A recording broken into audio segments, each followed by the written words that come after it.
to you. Today is Monday, the 2nd of March 2026. We are just starting the last third of Q1 2026, believe it or not. My name is Francisco Gaffney, and this is my daily streaming all about governance, risk, compliance, and advisory boards. This week, I am running a 5-part series for UK listed boards, but you can, anyways, it's under one theme actually, is the governance squeeze. And this is coming from a few reports and information that I come through publicly lately, and I found out quite fascinating. So I think I'm going to address this issue because it's very interesting. Now, even if it's addressing UK listed boards, you can use exactly the same models, the same information, even if you are not listed or you are an entrepreneur growing your own company. And the reason why is because the principles of governance are not far away from one or the other. One are more strict in terms of regulation, frameworks and requirements and compliance, though the principles of governance of a company is exactly the same. Well, not exactly the same, but actually you can translate things from the big models into smaller models, and I'm going to show you how. And this is my practical promise. You do not need to hire a hero executive and wait for 9 months or a year and then hope the rest of the organization keeps up, right? But you also do not need a big consulting machine bolted on top of your board pack or your executive team or on yourself as an entrepreneur, because actually there are simpler ways to do this. And the simpler way to do is this, what I'm proposing, this an advisory board operation system. The reason why is because many companies, or the individuals in the companies actually, they have a vision tunnel of what's going on, right? They are isolated in their own departments, and which is perfectly fine. I've been working in large organizations like SAP and Teradata, where there are thousands of employees per regions with global scope projects. And I worked in startups with 2 people. And actually was very, the similar challenges, believe it or not, similar challenges, but at different scale, right? So as a board advisor, I assemble an international advisory board around your specific risk and strategy gaps. So no talent is locked in, no big overhead. So the seats can be rotated every 6 months, so you can swap expertise as the works moves. So let me show you the model first. So because we're going to talk extensively about this today. This is a whole model. It's an operating system, because in an organization, everything is happening at the same time. And that's what I mentioned. Actually, people have a funnel view of their businesses: the next fire, the next issue, the next meeting, the next quarter end, the next month end, the next reporting, the next audit, the next tax season. Sorry, right? So they're very, very funnel tunneled. And how they, at the most, they will see what is in front, what happened. They can see a lot of what happened, and perhaps a little bit of the right and the side, top and down. But they don't have a whole ecosystem view of what's going on in the organization. And this is the operating system that you see in the screen, right? Now, today, we are going to address particularly one section, which is this one: the systems in terms of performances, specifically in governance, risk, and compliance, and assets. Now, as I mentioned earlier, this applies for big organizations, public organizations, limited companies, but that with executive teams that may have or might not have a board, or as an entrepreneur with an organization. I'll leave the model here so you can appreciate how this works. And the model, believe it or not, is helping each other. So when you see a straight, it's like when you pull a muscle, right? So your system works, but if you pull a muscle, you start to compensate in other places. So you walk a different way. When you stand up, you have to grab the chair, for example, because if you have a back pain. It's part of your system, it's part of your ecosystem, it's part of your body. So your organization is your body. But if you have a constraint or you pull the muscle somewhere in your organization, the whole organization is impacted. And with this vision, you can see where that problem is, and then you can address that problem. So the ecosystem itself, as an operating system, can operate at the best performance or capacity possible, right? Now, let's take a look at what I mentioned today. And in the six-part process of six-part live stream that I'm going to do this week, today I'm going to look into your system assets, from the assets point of view. The risk that I'm going to mention is not a person you can fire. The risk is the velocity. So actually, we are talking about hiring. Also, we're talking letting people go. But most importantly, the risk is velocity. It's not how far once somebody goes or how far somebody joins the organization. So the velocity, what I mean is how you enforce velocity, how you report in this velocity, which technological velocity is going on. So in your organization calendar, pretty much the thing stays the same, but the threat surfacing are not evident. And I give you one that actually happened right now, actually literally last Saturday. This bombing that happened in Iran, they will require some kind of geopolitical experts in a way or how. And it doesn't matter the size of your organization. I'm saying that actually that will require. But if you still working with the same pool of experts or lawyers and accountants or advisors, your non-executive directors, your executive team, none of them are in a geopolitical expertise.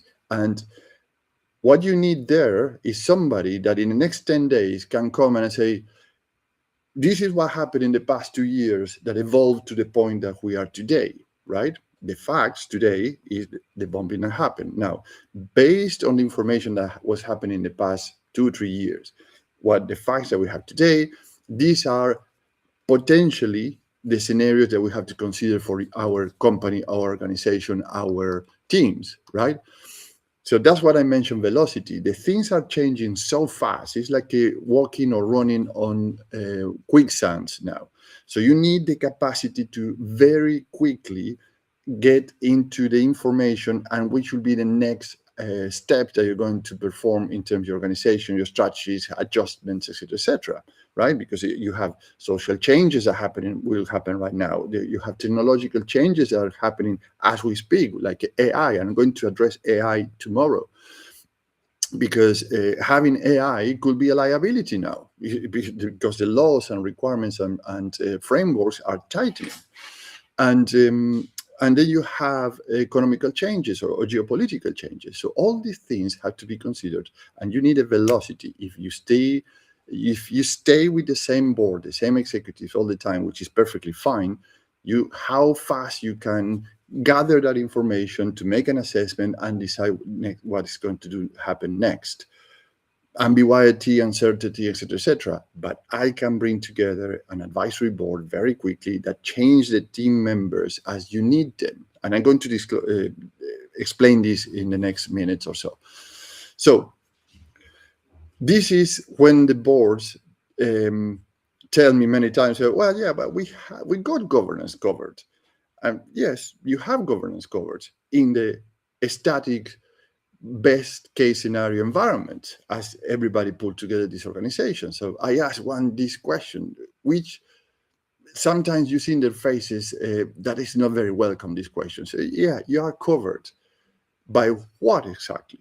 A committee structure, a set of policies, a board pack, a risk register, a few assurances. But let me tell you this, and I think that you know this already, none of these are governance. They are inputs. When we talk about governance, is whether your decision system consistently spot weak signals early, force clear ownership, and create a defensible line from risk to action, right? So let's look at 3 problems with this today. Problem number 1, and it's actually happening, the UK enforcement is not theoretical anymore. It's not theory. The Insolvency Services reports 1,036 director disqualifications in the year 2024-2025, with 736 of are linked to COVID loan abuse and an average ban length of 8 years. So you have now, right now, the insolvency services that are proactively looking into what the directors, non-executive directors are doing. More than 1,000 already banned for the next 8 years. This is problem number two. This is the board control comfort blanket. It's being pulled tighter and tighter. Right? So we say, oh, we are a board director, so we are good. It's getting tighter. So the UK Corporate Governance Code 2024 strengthens expectations of monitoring and reviewing material and controls. And Provision 29 adds a board declaration on effectiveness for periods starting on or after the 1st of January this year, 2026. So the last 2 months, that is a requirement now. And number three, which is your personal exposure, sits underneath all the minutes. So you are exposed. Your brand, your reputation, etc., etc. So director duties and disqualification rules are written into law now. And regulators judge outcomes not for your intent, right? So you have to provide evidence. So if your oversight system does not stand up, you are the name on the page, right? What I mean is actually imagine running oversight on Vives. It's like flying with the cockpit lights dimmed, so you don't see the instruments.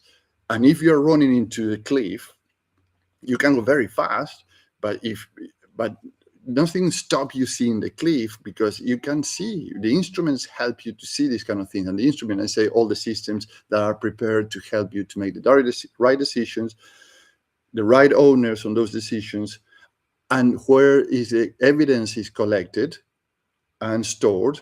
So you can, and in front of audits, inspection notices, etc., you have your evidence provided, which is the best defensible position that you can have ever. And remember that your personal exposure sits underneath the minutes. So you are responsible now more than ever before. Now, before we continue, I want you to review this again. So insolvency service numbers. More than 1,000 disqualified this year, or between last year and 2024, 736 linked to COVID loan abuse, an average ban of 8 years. That is not bad people in the past. That is enforcing catching up. So the insolvency services has a backlog and it's being cleared. So they will continue and continue and continue because as they find more, they're going to keep doing more, right? So it's not actually, it's diluting because, okay, we already done our job. They say, if we found 1,000, that is an average of 500. I'm not doing average, but it doesn't really matter the amount. But actually, if we already disqualified 1,000, what is going on with the other something 1,000 directors in functions today? So the code change matters too. So the provision 29 expect boards to declare on effectiveness on material internal controls from January this year. That's a governance pressure test. So you are constantly under pressure, not because you want more words in your annual report, but because you need evidence that your controls are real, right? So as a board advisor, what I would propose to consider is the following. Number one is replace comfort with an exposure map. One page that lists the director pain points that end careers, taxes, solvency signals, controls, cybersecurity, AI, and I'm going to address AI tomorrow because actually is a very interesting what's going on with AI now. So having AI could be a full liability for you and your organization. Also, we have green claims, supply chain. So put one accountable owner and one evidence artifact next to each. And what I mean this is with artifact, I mean a tangible documented output. It's not like we thought about this. No, it had to be evidence with the documentation. Suggestion number two, install an independent advisory board. That's what I'm here with a charter and escalation path. So not a casual circle of mates that sometimes happens. And I'm sorry for this, but actually you have a governed mechanism that gives the statutory board specialists a challenge without adding statutory liabilities. That is why I'm here. You just connect with me and I prepare an international advisory board to help your organization and yourself. And suggestion number three, build early warning indicators that that the board actually reads, not 20 pages of heat maps. So nobody reads those, but they read it, but actually they scan through, they skim it through. 5 or 10 measurable signals that tell you when a look likelihood risk is becoming a board level probability. And I have an example here that really happened because I've been in close connection with a committee, a risk committee for a very, very international global bank. And before COVID, like the year before COVID, the committee was doing the risk assessment in terms of budget for the following year. What happened? So somebody in the committee say, what happened with this thing that is happening, this fever that is expanding in Asia, that is coming, seems to be constantly in the news. I read a few reports, it seems to be quite threatening. And they say, no, just a flu, Asian thing, it's very rare that's come to this side of the world. Don't worry about it, next. And here's the risk thing when I mentioned risk, and I went extensively with risk, governance, risk, and compliance last year. So if you want to check my prior videos, this is a real case, by the way. What happened 12 months later? Closed down. Pandemic, 3 years of disasters. Anyway, disasters. I don't want to be dramatic, but you live that things. What happened is that actually, when they hit that thing, that went back to the committee and say, why this risk was not flagged, it was flagged, but actually was not explained why was disregarded, right?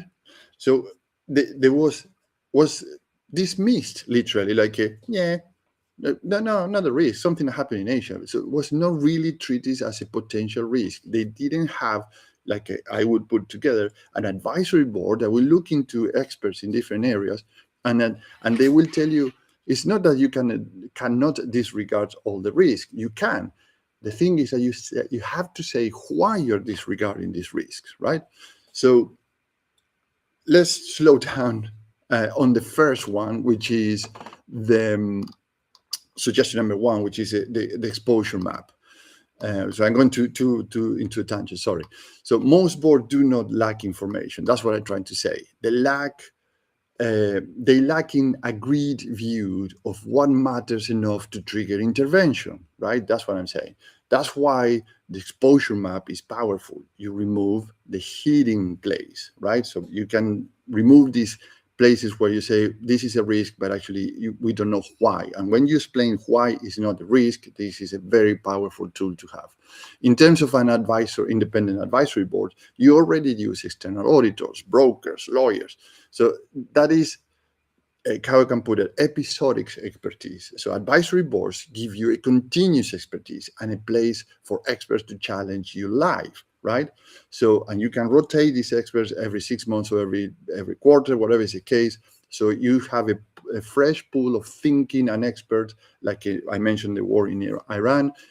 Do you need today geopolitical expert based on your international expansion plans or based on your operations around the world, etc., how it's going to impact? We can bring one very quickly. You don't have to go and hire somebody to this. Anyway, back to the UK governance code. The governance code rules on complying or explain, and we want to avoid this. In practice, the market punishes board who explain after the fact. We don't want to explain after the fact. An advisory board is a preemptive move. It helps you to get ahead of the weak signals, and it helps you to build the evidence trails that provide that, for example, provision 29 thinking demands. So what do you gain working with me? It's three things: outcomes, differentiators, and risk reductions. In terms of outcomes, a 90-day corrective that moves you from oversight theater, I'm sorry I mentioned theater because sometimes it looks like theater, to a defensible decision system aligned with the UK enforcement reality and international controls on internal controls direction of travel. And when I say direction of travel, because actually directive frameworks and requirements are going into one way, and sometimes people say, we do not, so we can look into that too. And what I'm saying here is an advisory board can be put together with me in 10 days or 15 days with a very, very good experts in certain areas. So you don't have to wait for a recruiting process of months, spending thousands or hundreds of thousands of pounds into this process. We can do it very quickly, very cost effectively, and with the right experts for the situations that are happening today. And remember the model. So everything is happening at the same time. So if we can assess what is going on today, which muscle in this body is pulling, and it needs the immediate attention rather than the pain, where sometimes the pain is here, but actually the muscle is pulling on the other side of it's pulling your shoulder, but actually the pain is in the bicep, for example. Or, I don't know. You know what I'm saying, I think. Anyways, by the way, this is not exclusively for public listed companies. Companies that have 50 employees, 10 million, 15 million, 200 million pounds of revenue. Also, this is very, very, very useful, because many of these companies hit or stalling in a kind of a mid-ground, and there's a glass ceiling. So how you grow from there? With advisory boards, because they can give you more connections. They can go to international capacity where you want to expand, where you already expanded and you need another distributors, or advice in terms of how we're going to plan to do this locally, and then we bring the experts that you're looking for in that, because we have a large and a very extensive network of professionals in many countries around the world. In terms of differentiator, I built an international advisory board, as I mentioned, using a governance blueprints. So clear terms of reference, scope domains, AI, cyber, ESG, integrity, geopolitics, and a formal escalation path into risk or audits when the critical signals appears. And in terms of risk reductions, we have a capacity to swap the team or team members as we need them. So let's say, for example, today we have an expert in forensic accounting and have been sitting there for 6 months, which is the point of having a forensic accounting expert today when we need a geopolitical expert, so we can swap that team member. So you keep pace with the fast-moving risk without hiring one executive or a new consulting firm and hoping they cover everything, and without locking the company into long consulting programs or engagements. So if you take one thing today, take this. Governance is not the existence of the structure. Governance is whether the structure bites when it needs to, right? So when it's ready to operate, when the velocity of the things are coming into place or are evidence, like what happened with Iran on Saturday. Anyway, one action you can take today, and it's doable in 30 minutes or less. For your next meeting, add a one-page exposure map with named owners and evidence links for the top 10 directors' risks, right? So let's pause it here for today and reconvene tomorrow, because if you are a board member or a leader and you want a B team advising on your governance as a system asset, not as a governance or your current governance, set up a 30-minute call so I can understand your position, how an independent international advisory board looking from the outside in your organization can help you and your team without stepping on your toes, without a traditional consulting overhead, and without a public theater. Have a great day, and I'll see you tomorrow. Thank you.